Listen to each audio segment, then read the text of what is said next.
Test 2. This is the IELTS listening test. You will hear a number of different recordings, and you will have to answer questions on what you hear. There will be time for you to read the instructions and questions, and you will have a chance to check your work. All the recordings will be played once only. The test is in 4 parts.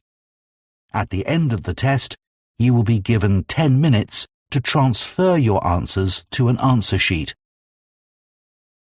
Now turn to Part 1.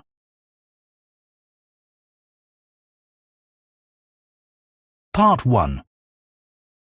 You will hear a woman who is caring for her elderly mother talking to a friend. First, you have some time to look at questions 1 to 4.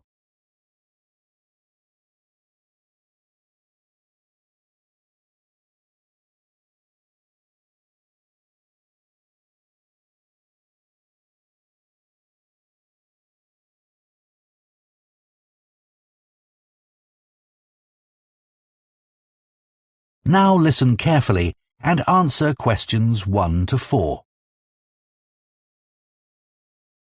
It's really good to see you, Tom. Since I had to give up work, I feel I'm losing touch with my friends and colleagues. We really miss you in the office. We were all so sorry you had to leave. But you must be relieved to have more time to look after your mother. How is she? Well, she's very cheerful, but she needs a lot of help. Have you tried to get any support from the local council? No, I didn't know I could. Yes, they offer different kinds of practical support. They realise that carers sometimes need time for all the other responsibilities they have, apart from the person they're caring for, and also that they sometimes need a break. Absolutely. OK, so tell me more. How do I go about getting this support?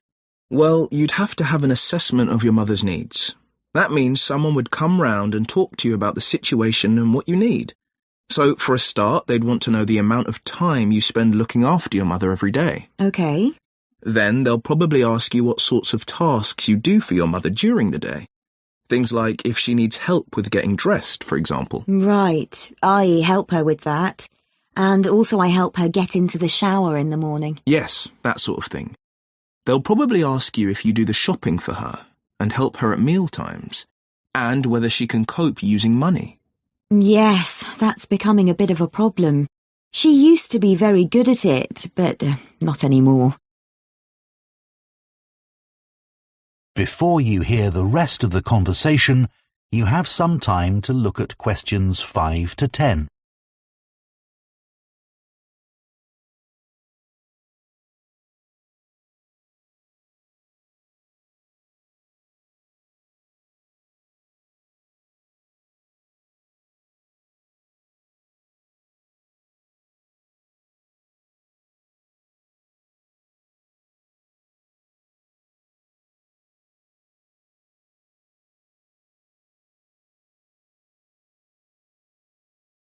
Now listen and answer questions 5 to 10. And be ready to tell them about anything you find particularly difficult about caring for your mother. So recently I've noticed she's started to have quite bad problems with her memory. If I wasn't there, I think she'd forget to eat, for example. And often she doesn't seem quite sure what day it is. Yes, tell them about that. And are there any physical difficulties you have caring for her? Lifting her, for example. Yes, she's quite heavy, and I'm afraid of hurting my back. I'd be in real trouble if that happened. They can give you advice about that, and also about how to avoid the possibility of your mum having a fall. Great. So, once they've done this assessment, if I'm eligible, what happens next? Well, they might support you financially. So they might help you with transport costs, like if you have to get a taxi to take your mother for an appointment, for example. I usually drive her myself, actually. So, could I claim for the petrol? You could. And you can claim for the insurance too. Oh, right. And if you need help with the housework, they can arrange for someone to come along once or twice a week. And one other thing. I hope you don't mind me saying this, but it's important you look after yourself. And it seems to me you're under quite a bit of stress. I am, yes. Well, tell the council, because they may be able to give you some advice on how to minimize it. Really? Though, actually, I feel so much better having talked to you. I'll get in touch with the council straight away. Now, shall we go for coffee or something? That is the end of part 1. You now have 1 minute to check your answers to part 1.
Part 2. You will hear a man who works for Elmley Town Council talking to some people who want to join the small town's volunteer scheme. First, you have some time to look at questions 11 to 16.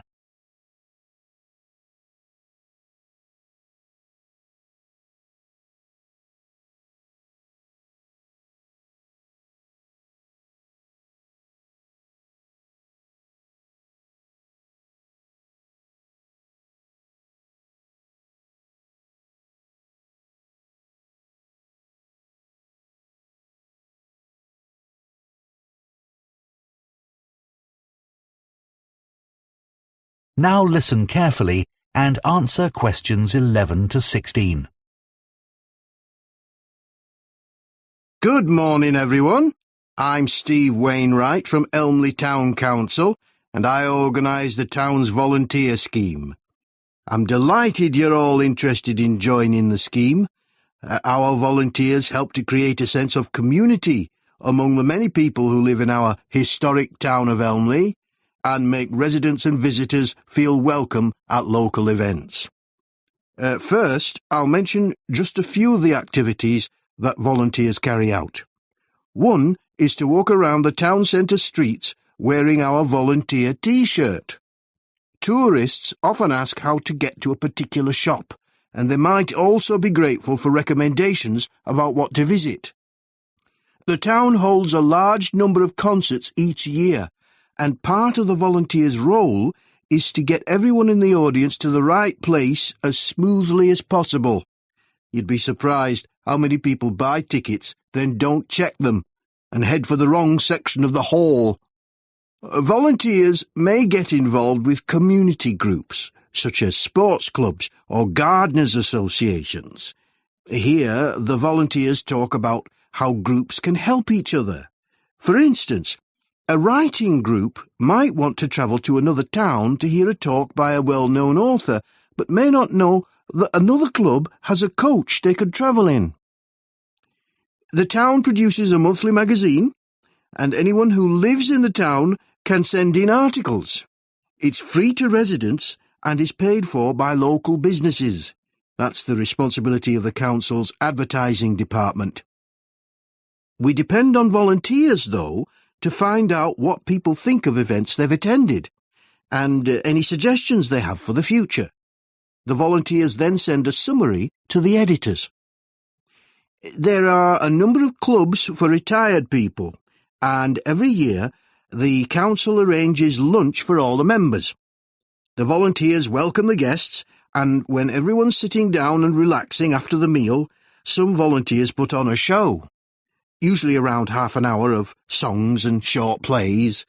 The club members really welcome the chance to chat to the volunteers at these events. The town council has a website, of course, and volunteers are asked to help by making sure residents know about it. It's updated every day with information about future activities, and we want as many people as possible to use it.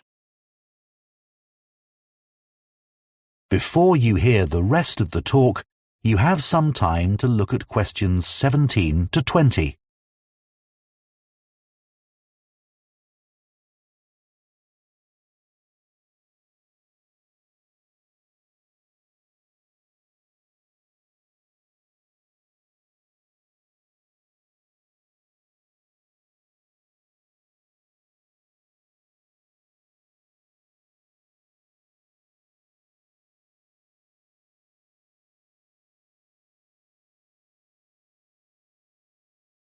Now listen and answer questions 17 to 20.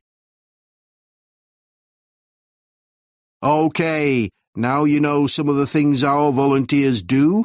I'll go on to some practical matters. As you probably know, the town arranges 3 major festivals every year, and they all depend on a large number of volunteers. The book festival lasts 3 days and uses several venues which all need volunteers. More are needed for the music festival because that lasts a whole week, and even more help is required for the science festival, even though it's only 2 days long. It involves quite a lot of venues, though. It's a good idea to help at the festival you're most interested in, because you can attend most of the events for free. We try to use volunteers who are flexible, though, because some festival events are held outdoors, and the weather may affect the size of the audience and even whether the event can take place, so there can be changes at short notice. What's essential, though, is being able to get on well with other people and also to deal with someone who's behaving badly, as occasionally happens. Our plan is to get you all working in September, after a week's training starting on the 2nd. So we'll be timetabling you for duties the following week from the 9th onward. Later, in the week beginning September 23rd, we have a chat with each of you to find out how you feel about being a volunteer and what extra support you need. As a thank you to the volunteers, we arrange an annual event. In recent years, we've had a party in the town hall, and last year, a barbecue in Chamber Park. Our forthcoming event is a trip along the canal from here to Dewhurst and back. It's on Saturday, September the 28th, and if you'd like to attend, you can sign up once you start work. Now, this is the Volunteers T-shirt. That is the end of Part 2. You now have 30 seconds to check your answers to Part 2.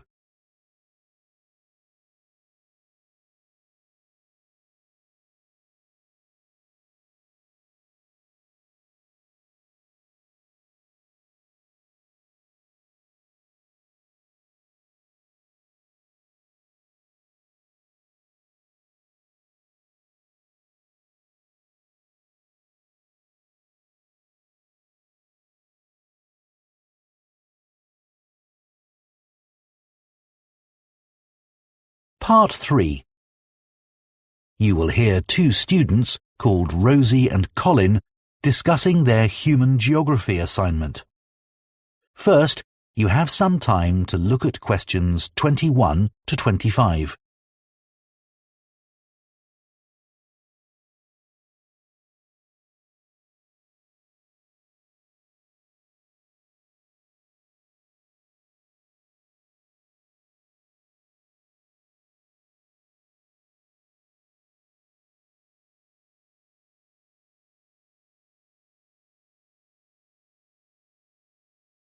Now listen carefully and answer questions 21 to 25. Colin, I'm really struggling to think of a topic for our human geography assignment. Me too, Rosie. I'll tell you what, let's think about the different aspects of human geography and see if we can narrow the topic down a bit to help us decide. OK, so one aspect is population. That would be all about population density and migration and so on. Lots of facts and statistics. Maybe a bit boring? Yeah, but quite straightforward to find on the internet. Suppose so. How about health? I'd never thought about the links between that and geography until Professor Lee gave us that lecture on cholera. How in the 19th century, a physician used street plans and plans of water supplies to find the source of a cholera epidemic. Yes, fascinating, wasn't it? Or we could do something more general, like economies. So how financial and commercial factors are linked to the physical environment? Yeah. I thought that had been taken off the syllabus for this year. Has it? I'm not sure, but it might be best to avoid it. OK. Maybe we could do something on culture. We had that lecture about culture and geography last week. I didn't get much out of that. It was all so general, and the lecturer didn't give any useful examples. Yeah, I hardly took any notes. It didn't seem worth it. Me neither.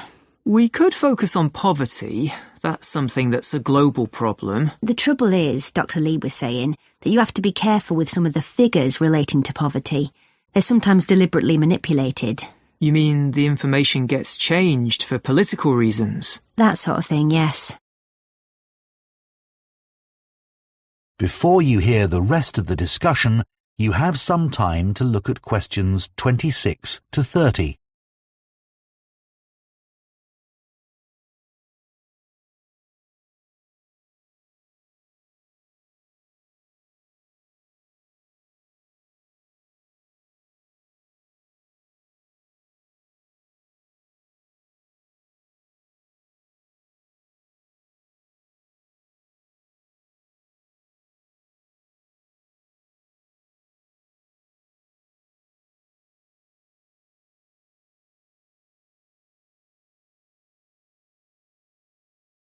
Now listen and answer questions 26 to 30. So what are we going to do our assignment on? I'll tell you what, one of the possibilities we haven't discussed is urbanisation. And now over half the world's population lives in cities. That's really important.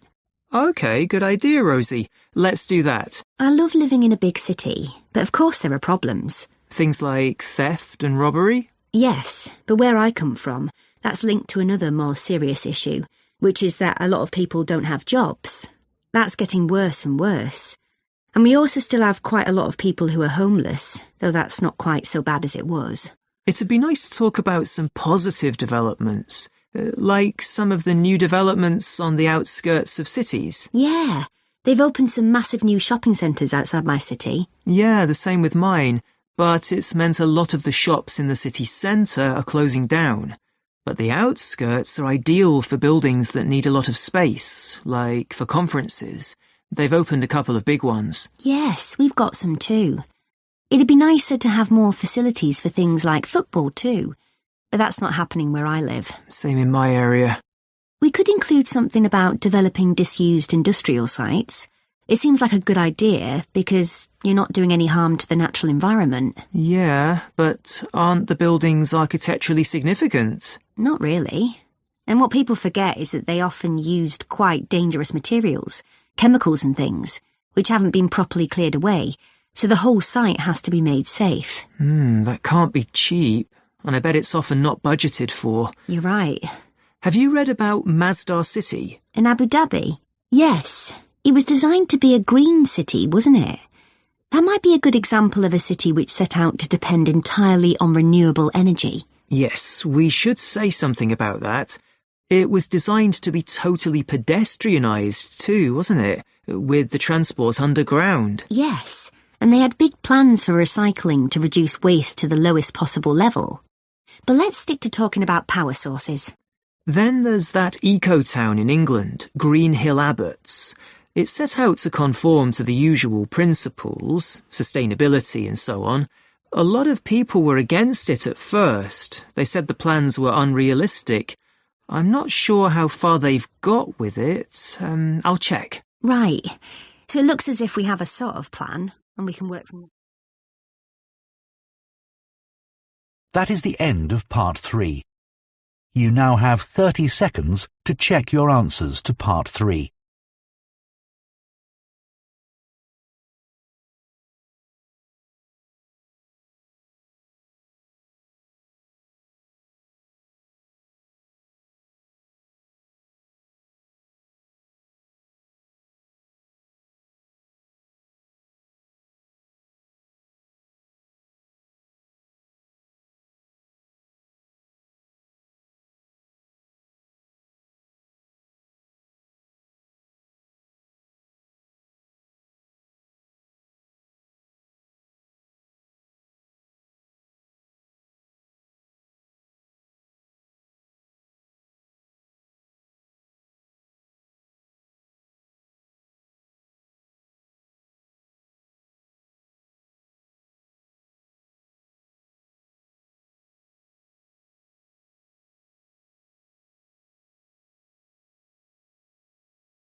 Part 4.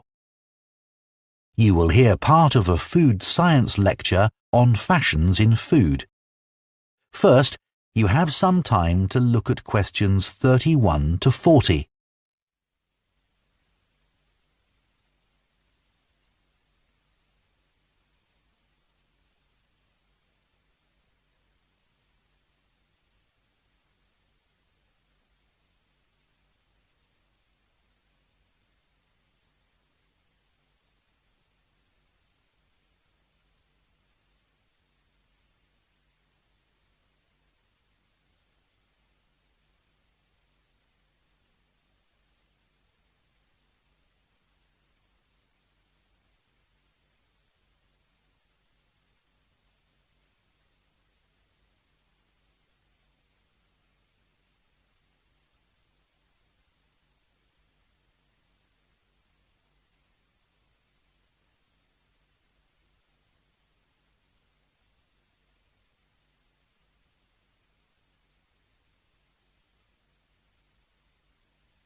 Now listen carefully and answer questions 31 to 40.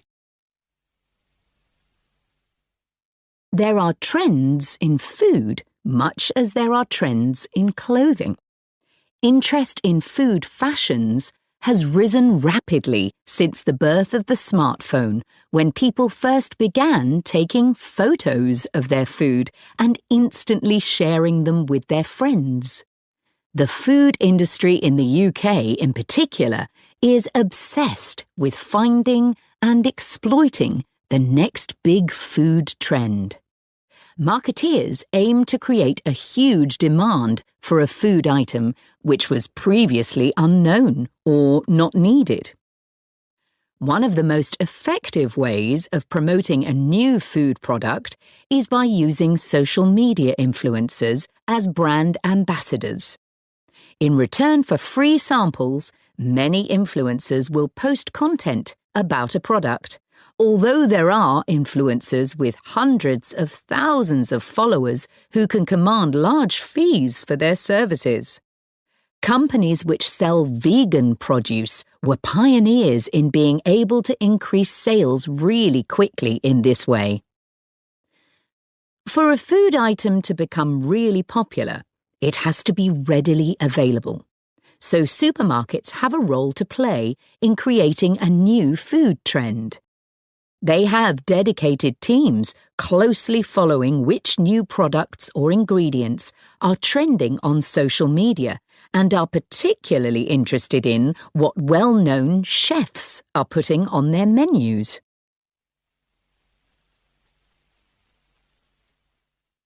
I'd like to look at a few examples of marketing campaigns which were really successful in launching a new fashion trend. Starting in the 1990s with the avocado.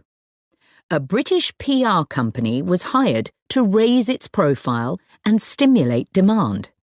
They paid for a group of journalists to travel out to South Africa to meet avocado farmers.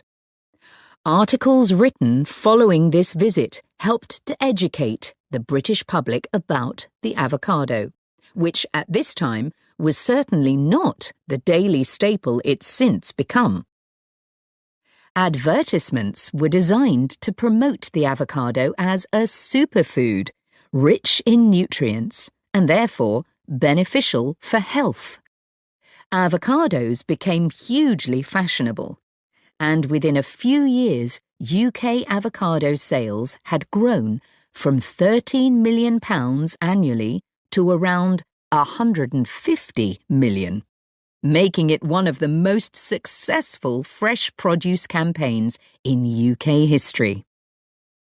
Oat milk is a recent example of a new product which became fashionable very quickly.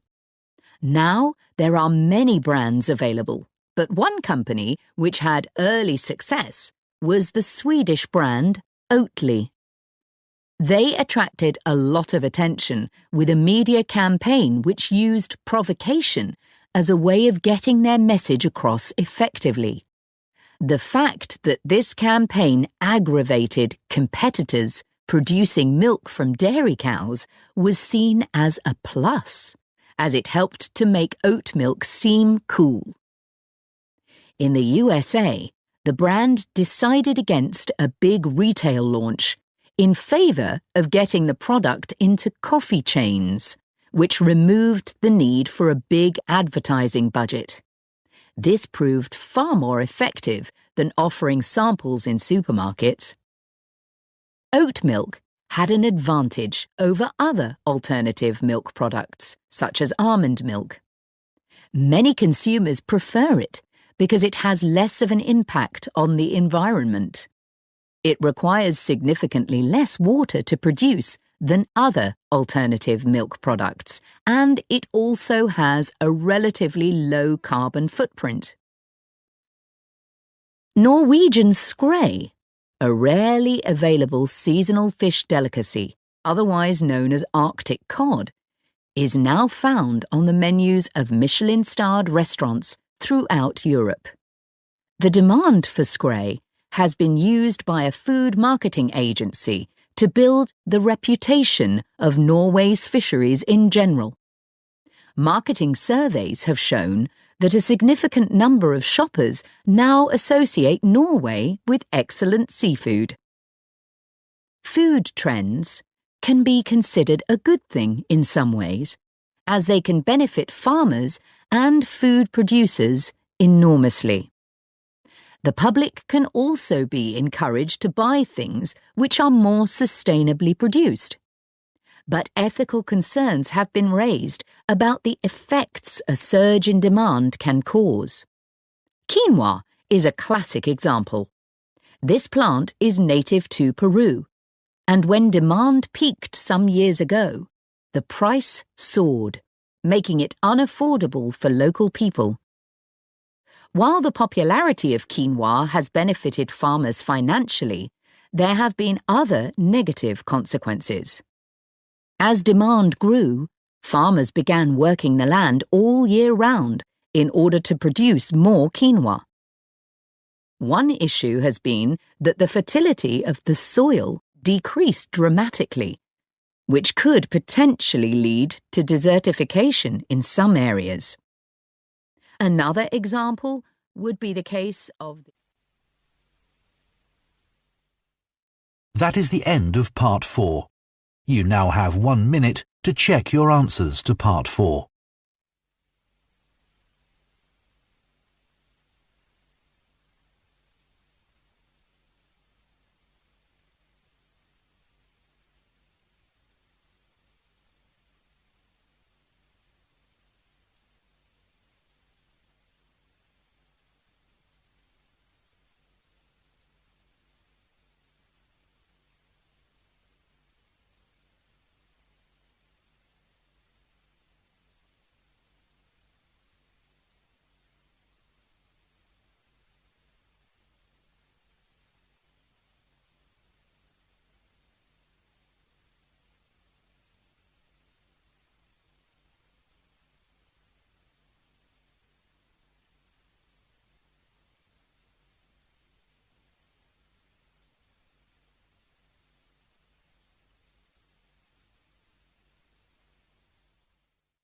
That is the end of the listening test. In the IELTS test, You would now have 10 minutes to transfer your answers to the listening answer sheet.